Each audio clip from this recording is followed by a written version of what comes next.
mundo empresarial. Estamos de 9 a 10 de la mañana trayéndoles a dos invitados en nuestras pantallas para que puedan justamente disfrutar de un mano a mano en una entrevista a fondo que buscamos justamente brindarles a nuestra teleaudiencia los detalles de lo que está pasando en el plano financiero, empresarial y económico en nuestro país. Sin mucho preámbulos, y quiero aprovechar la mayor cantidad del tiempo para conocer un poco la realidad de cómo estamos en materia económica a través de un referente importante de la economía, como es el caso de don Hilton Yardina.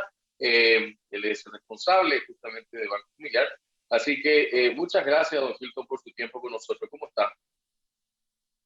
Buenos días, Juan Pablo. Buenos días a la audiencia. Muy bien, gracias. Bueno, hablemos un poco también ya haciendo un adelanto un poco de lo que significa esta primera parte del año. Vimos en la semana algunos reportes en nuestras tapas del periódico 5 Días de cómo está la situación de los bancos. ¿Es un año complicado todavía? Bueno, yo te diría que sí, con todas las letras, ¿verdad? El año pasado somos conscientes de lo que ocurrió, ¿verdad? Y realmente hicimos los planes para el 2021 creo yo, con cierto optimismo en la mayoría de las esferas, ¿verdad? Pero lamentablemente la cosa recrudeció en cuanto a los temas sanitarios y también obviamente a los desaciertos que se dieron en el manejo de la crisis. Y eso ha impactado y está impactando a nuestra economía. Con lo cual sí te puedo decir que este año realmente va a ser muy complicado. El año pasado tuvimos a favor el sector agrícola, que creció bastante y de alguna manera compensó el bajo desempeño de los demás, especialmente el sector servicio, el sector comercio. Y se terminó con una caída del Producto Interno Bruto cercano al 1%. Este año, al parecer, y cuando uno mira las perspectivas, sería mejor. Pero yo creo que en algún momento se van a tener que revisar hacia abajo las perspectivas que hablan de un crecimiento de entre el 3 y el 4% para este año. Ese es un punto que quiero detenerme justamente para hablar. Venimos hace varios años que me toca llevar adelante los servicios informativos de lo que es el grupo editorial de negocios, y específicamente de 5 Días. Me sorprende cómo a final de cada año hablamos de una proyección entre 4, 4,5%, una cuestión que llama muchísimo la atención, pero que definitivamente en el transcurso de los meses se va desinflando. ¿Cómo podemos explicar en cristiano un poco esta realidad? Ya. Bueno, nuestra economía como que es una economía dual. Tiene por un lado un sector muy, muy dinámico, que es el sector agropecuario, que explica, yo le diría, en conjunto aproximadamente un 40% del Producto Interno Bruto en su conjunto, ¿verdad? Y eso, obviamente, un buen año agrícola incide y ya pone como una especie de piso al crecimiento, ¿ya? A partir de allí ya empiezan a jugar los demás sectores que pueden hacer que eso sea un poco más alto, un poco más bajo, pero el sector agropecuario definitivamente marca la vara. Este año, digamos, el desempeño agropecuario no ha sido muy bueno comparado con el anterior en cuanto a producción agrícola, por los efectos de la sequía, del clima, ¿verdad? Que afortunadamente no fue catastrófica la situación, pero sí estuvo por debajo de los rendimientos promedio que estamos acostumbrados. Entonces, en términos físicos, hay una menor producción agropecuaria. Y eso en términos monetarios está compensado porque los precios están bien, pero en términos físicos, que es como se mide el producto del país, el Producto Interno Bruto, no va a aportar lo mismo que aportó el año pasado. Los sectores dinámicos, además del agropecuario, que este año está un poco flojo, digamos, es el sector gobierno, que a través del gasto que realiza y en esta época de pandemia, a través de los distintos apoyos que está dando a los sectores y demás, y también de las obras públicas, genera también dinámica, ¿verdad?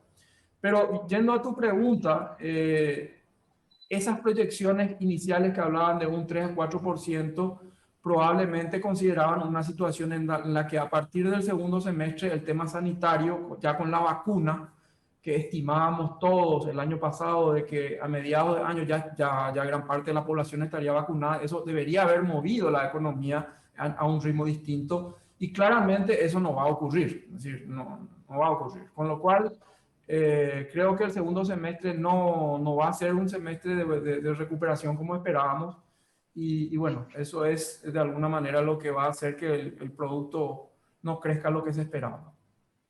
Se está empezando a sentir el efecto de lo que el año pasado implicó una economía resentida este año 2021. Me refiero a que veo muchos indicadores y usted que es un analista diario de todos estos elementos, la gente está mucho más cautelosa con el tema del dinero actualmente. ¿Es cierto eso? Sí, claramente sí, coincido.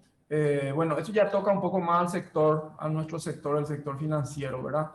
Eh, el año pasado claramente como que tuvo en la época de la cuarentena total, ¿verdad? Un frenón completo entre abril y te diría julio, agosto, y luego como que se empezó a recuperar parcialmente la cuestión en cuanto a qué, en cuanto a la demanda de créditos y en cuanto al movimiento general del sector financiero.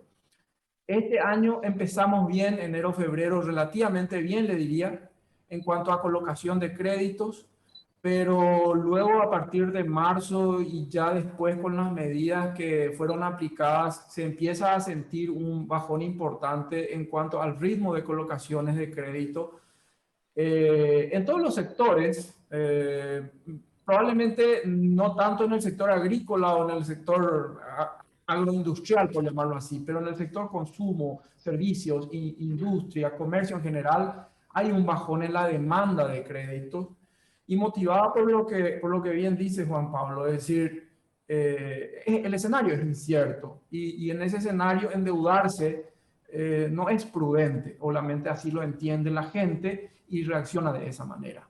Eso por el lado de la demanda, ¿verdad? Ahora, por el lado de los pagos, o sea, de las cobranzas de los créditos, también la situación se presenta complicada, ¿verdad? Porque obviamente en este contexto la gente le cuesta cumplir con sus obligaciones, es más difícil con menores ingresos. Entonces, también ahí o se está dando un repunte en la morosidad, es decir, en los créditos vencidos, en los créditos que están vencidos más de 60 días en el sistema financiero, que los bancos financieros estamos tratando de alguna manera de ofrecer a los clientes planes para reprogramar, refinanciar y demás, y que ayuda a manejar la situación, pero obviamente no es suficiente. Yo recuerdo una cuestión también al inicio de la pandemia el año pasado. Estamos hablando de que estamos atravesando ya más de un año con 2 meses aproximadamente, porque esto empezó en marzo del año pasado, ya estamos atravesando el quinto mes, o sea que estamos hablando de un periodo de un año, 2 meses de esta situación. Recuerdo al inicio de la pandemia, uno de los elementos que ayudó mucho, por ejemplo, en el tema de las tarjetas de crédito era congelar la cuestión de los intereses, si mal no recuerdo. Eso fue un ejemplo, por ejemplo, de ayuda importante. No, claramente eso en el momento en que recordemos, estaba todo parado, es decir, efectivamente parado, claramente ayudó mucho porque lo que se hizo en aquel momento fue postergar las cuotas de los créditos y también dejar de exigir el pago mínimo en las tarjetas de crédito. Sí, la mayoría de las instituciones financieras ofrecieron esto a sus clientes. Eso fue entre marzo y junio más o menos. Y en ese momento entonces como que la gente se liberó de la carga del cumplimiento de sus deudas. Luego con el levantamiento gradual de las fases y además porque tampoco resulta viable mantener eso por mucho tiempo para las instituciones financieras, se fue gradualmente volviendo a exigir a los clientes el pago de las deudas y el pago de los mínimos de las tarjetas. Eso a partir de septiembre más o menos. Bueno, un gran porcentaje de eso, bueno, no han podido cumplir, ¿verdad? Se han hecho esfuerzos de refinanciación de vuelta o reprogramación de vuelta, pero hay situaciones o condiciones en que o el cliente ya no muestra su voluntad de arreglar la cuestión o ya definitivamente cuando uno mira el caso concreto que se da, ya no hay forma de solucionar, ¿verdad? Entonces, hoy día se sigue de alguna manera, pero ya no es una situación masiva como fue el año pasado, de reprogramación y refinanciación masiva. Hoy se hace más caso por caso, mirando el caso del cliente en particular para ofrecerle alguna alternativa de refinanciación, reprogramación o reestructuración de sus deudas. En el caso de ustedes, que es una cuestión importante de destacar, ustedes tienen un carisma justamente de ayuda a pequeños empresarios que llevan adelante también emprendimientos como Banco Familiar. ¿Cómo es la situación para este sector? Bueno, en nuestro caso, digamos, tenemos, como bien dice, una cartera bastante importante en cantidad de clientes, tanto en el segmento del consumo como en el segmento de micro y pequeños empresarios. Hemos tratado de acompañarles con las reprogramaciones, refinanciaciones y demás a los que tienen la necesidad de hacerlo. Y en eso estamos, ¿verdad? El Banco Central ha puesto a disposición del sistema de herramientas para eso y se está trabajando en esa línea, ¿verdad? Eh, no obstante, como te digo, como la situación ya se está prolongando demasiado tiempo, ya vamos ya más de un año en este tema, la cuestión ya es muy difícil de seguir en este esquema de tirar la pelota para adelante, tirar la pelota para adelante. Es decir, todo tiene su límite y yo creo que estamos como que llegando a ese límite de reestructuración y refinanciación. Y ya ahora como que se mira mucho cada cliente en particular, ¿sí? Eh, la paciencia se agotó, el límite ya se quedó corto, ¿no? Por lo que entiendo. Con relación al tema de mirar eso punto por punto. Yo te diría más que paciencia, ya es la capacidad también de las instituciones financieras de extender y extender hacia adelante la cuestión. Es decir, la capacidad está, obviamente, las instituciones financieras tienen una doble función. Por un lado, prestar asistencia, obviamente, pero es un intermediario que debe manejar los recursos del público, los depósitos de la gente y tiene que cuidarlos. Entonces, en ese balance entre cuidar los depósitos y colocarlos adecuadamente para que de alguna manera se cumpla esa función de intermediación sin descuidar los depósitos del público que les son confiados, hay que ser muy cautos y muy prudentes. Entonces, en una situación como esta, obviamente, uno acompaña y trata de manejar la situación, como te digo, dentro de los límites de lo prudente y lo razonable. Herramientas como el FOGAPI han ayudado. Sí, bastante, te diría yo. Eso creo que fue una medida muy acertada del gobierno que permitió que los bancos y financieras siguieran apoyando en un escenario tan incierto a los clientes. Hay que recordar que el FOGAPI no son recursos que el gobierno entrega a los bancos para que los bancos presten a sus clientes, no es fondeo, sino más bien garantías. Es decir, los bancos con su propio dinero, con el dinero del público, realizan los préstamos a los clientes y cuando los clientes están en situación, como muchos de ellos están en una situación incierta o no tienen garantías para ofrecer, es allí donde entra el FOGAPI a suplir esas garantías. Y gracias a eso se han direccionado muchos recursos. En el caso del Banco Familiar, aproximadamente unos 17 o 18 millones de dólares de garantía fueron concedidas durante todo este tiempo a casi cerca de 2.500 microempresarios. Y en el sistema como un todo, obviamente, también un número mucho mayor. Así que ha ayudado y continúa, ¿sí? Eso está aún vigente. De hecho, se está ofreciendo. Pero como yo te decía, también de parte de los clientes surge ese temor a tomar deuda, a seguir apostando, invirtiendo, aunque sea con garantía FOGAPI. Claro, yo me imagino que es una realidad. Ahora, me decía que celebra esta gestión por parte del gobierno en su momento para poder utilizar esta herramienta e incentivar de cierta manera que la gente tome el riesgo de algún crédito para ir hacia adelante. en este periodo de la pandemia. Una cosa que escucho mucho y que me gustaría su opinión es que el tema de tener vacunas implica la reactivación económica. Tenemos un problema grande de gestión dentro del Estado, don Hilton. Bueno, yo probablemente no sea la persona más indicada para mencionar eso. Lo que nosotros vemos claramente es, desde el punto de vista económico, es que la única solución real de fondo que hay para este problema es la vacunación. No hay otra. Si mientras no se dé un proceso de vacunación masiva a gran parte de la población, es difícil pensar en reactivación, ¿ya? Y vamos a seguir con este esquema mucho tiempo si es que la vacuna no llega, ¿verdad? Entonces, más allá de si la gestión es buena o mala, lo que habría que tratar de hacer es mirar para adelante y buscar lo más rápidamente posible esa solución que es la vacunación. No hay otra. La pregunta en realidad, y con esto no busco una opinión negativa por parte de los que administran actualmente el gobierno, sino ser crudos ante la realidad de lo que nos toca vivir actualmente. Mientras estamos haciendo esta nota, se reportan que las vacunas indias no van a llegar al Paraguay.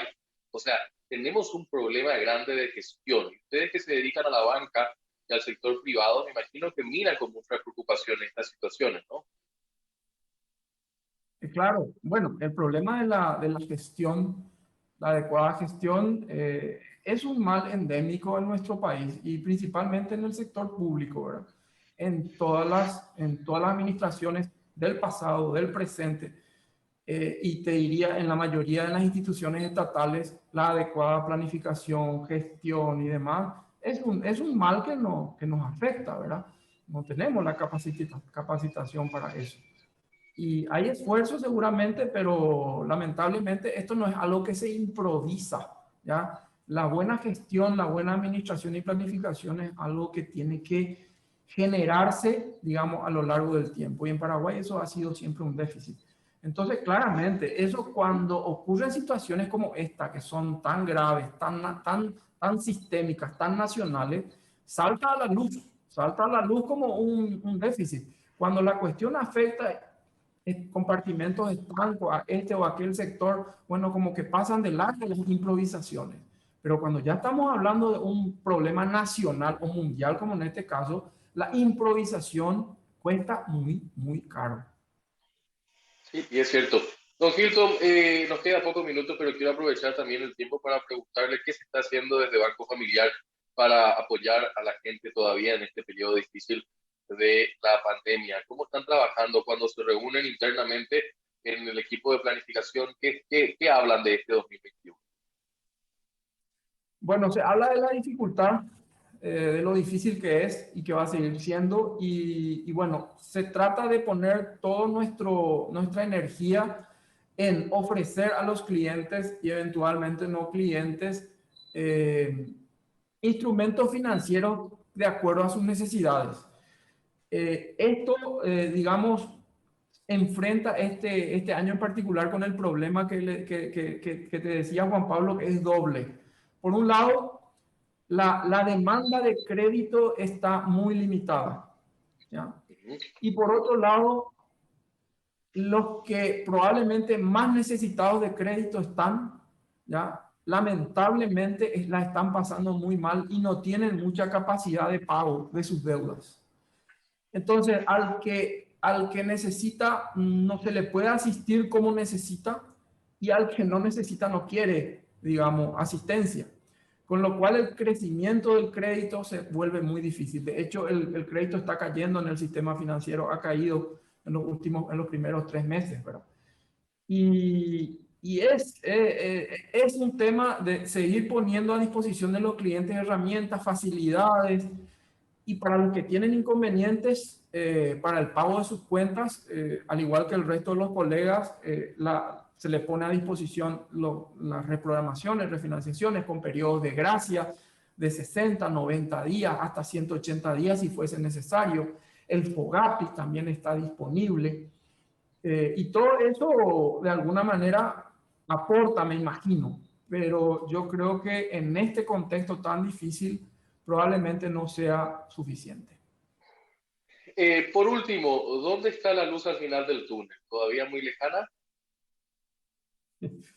Y bueno, no, me toca decir que por lo menos este año al parecer no hay luz hacia el final, porque la luz viene de la mano de la vacunación, no hay otra, como te estaba explicando. Entonces, si no hay perspectiva de vacunación, pero masiva, por lo menos este año parece que no hay, entonces no hay tampoco ninguna luz al final del túnel, por lo menos este año. Ojalá que el año que viene ya eso pueda darse, ¿verdad? Y ojalá me equivoque y se Eh, consigan las... y se consigan las vacunas. No le pido futurología, tampoco que mire la bola de cristal, pero ¿cuánto cree que, si podemos decir, terminaría esa proyección del 4%? ¿A cuánto cree que llegaría? Yo creo que estaría por lo menos entre el 2,5-3% a esta altura, pero puede ser menos en la medida de, como explicaba, de la situación sanitaria empeore. Es decir, ya por de pronto debería ir un punto abajo del 4% estimado, ¿verdad? Pero me imagino que las autoridades están esperando, evaluando, seguramente a mediados de año van a revisar lo que ha sido el primer semestre, y van a, digamos, reestimar la situación. Don Hilton, como siempre, un gusto conversar. Muchas gracias. No, a ustedes, muchas gracias Juan Pablo, éxito, éxito. Hasta luego, que estén muy bien. Igualmente, gracias, don Hilton Yardina, director justamente de Banco Familiar, hablando con nosotros sobre los temas económicos aquí en el espacio del Foro Empresarial. Hacemos la pausa, enseguida estamos con nuestro próximo invitado.